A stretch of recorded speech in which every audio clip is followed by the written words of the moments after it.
Welcome to New Strength. I'm Christina Cook-Lee.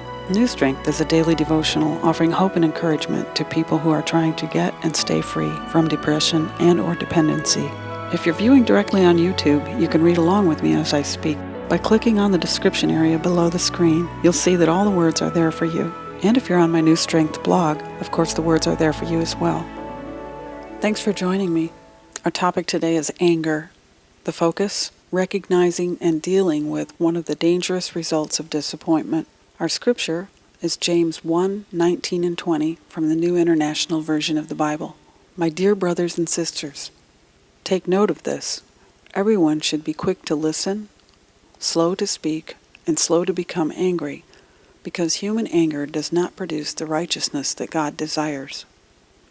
I believe disappointment is one of the core factors in most cases of depression and dependency. Your dream job turned into a nightmare. The marriage you thought was made in heaven ended up driving you to the brink of insanity. You lost your home. Your children turned their back on you. Your friend betrayed you. Someone else took off with your big idea. Things didn't turn out as you had hoped. In the state of disappointment, we can be wishing for answers and be desperate for someone to understand us. But often, the minute anyone tries to approach us and offer help, we lash out with an impulsive and often insulting response that is unfair. Later, we may feel ashamed and bewildered, wondering, where did that come from? Anger is a touchy subject. It's not fun to think about, talk about, or write about. We use all kinds of excuses to cover it up and justify the usually unplanned outbursts. Often, we blame others for the pain in our own heart that resulted from unresolved disappointment that gave way to depression that led to anger. If left untended, anger can take on a life of its own. It can become a place you go, a way you act, or where you live. Anger has to go somewhere, but it usually doesn't just go away. It can grow, taking on different personalities and forms of expression. Sometimes you think it's gone, and then bam! Anger may be an active or a passive reality in almost anyone's life. We've all had experiences that would justify some type of anger.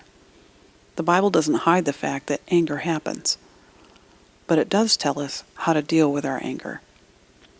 Think of anger like gasoline. It's a known explosive. You wouldn't light a match next to the open gas tank of your car. It would blow up, destroying your car, probably killing you and anyone else who was nearby. You wouldn't get in your car and turn on the ignition and then mash your accelerator to the floor and just leave it there until the car ran out of gas, would you? You would probably end up in a horrible crash, totally ruining your car, possibly harming yourself, and others who couldn't get out of your way. When you're trying to recover from depression and dependency, anger is most likely something you battle with. At first, you might see it as just letting off steam. But even steam can cause treacherous burns and lasting scars. The above scripture can help enormously. The technique of being quick to listen and slow to speak is God's method for keeping things from getting out of control.